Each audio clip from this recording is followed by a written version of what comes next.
Un benvenuto da Heavy Metal Heaven. Oggi ci occupiamo di un viaggio astratto in musica piuttosto valido, che però pecca di inconsistenza su vari livelli.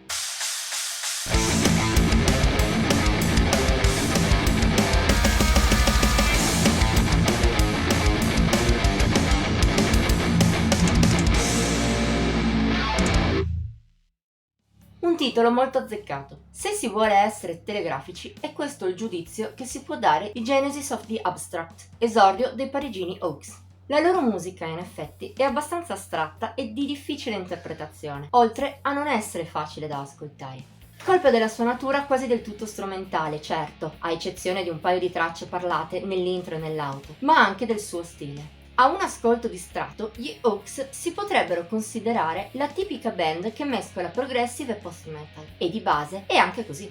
Genesis of the Abstract ha però anche altro da offrire, in primis un continuo giocare tra sonorità più moderne e vintage. Se tra le prime contiamo il lato più post del gruppo, per quanto riguarda le seconde, i francesi schierano un sacco di influssi stoner e hard rock, a volte tornando anche alle loro origini negli anni 70. Il loro vero punto di forza è però la quantità di influssi e di panorami che gli Oaks attraversano. All'interno di Genesis of the Abstract sono presenti tantissimi cambi di tono. Si va da ritmi molto lenti ad altri più vivaci, da momenti leggeri ad altri belli pesanti, da atmosfere psichedeliche e dilatate ad altre molto più oscure.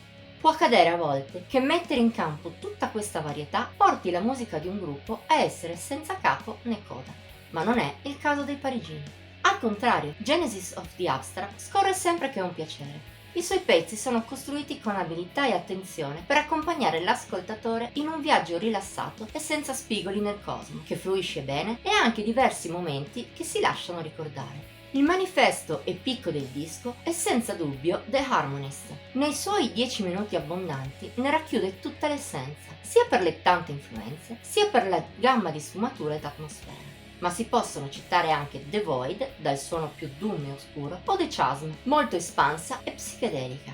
Se fin qui va tutto bene, purtroppo l'altro lato della medaglia di Genesis of the Abstract è la sua inconsistenza, per esempio a livello di qualità.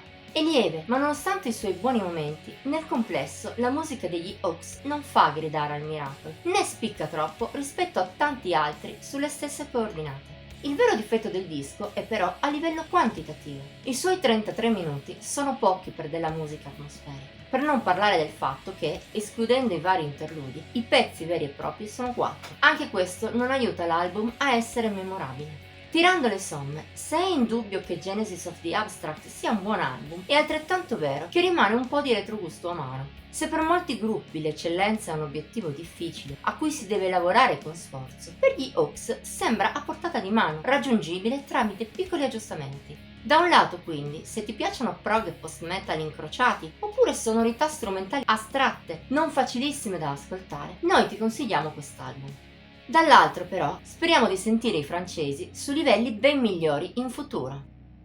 Voto di Heavy Metal Heaven 78 su 100. Per oggi abbiamo concluso. Ti è piaciuta la video recensione? Puoi metterla in like, condividerla e commentarla. Ti invitiamo inoltre a iscriverti al nostro canale e ad attivare la campanella degli avvisi per non perderti nemmeno uno dei video che pubblichiamo ogni settimana.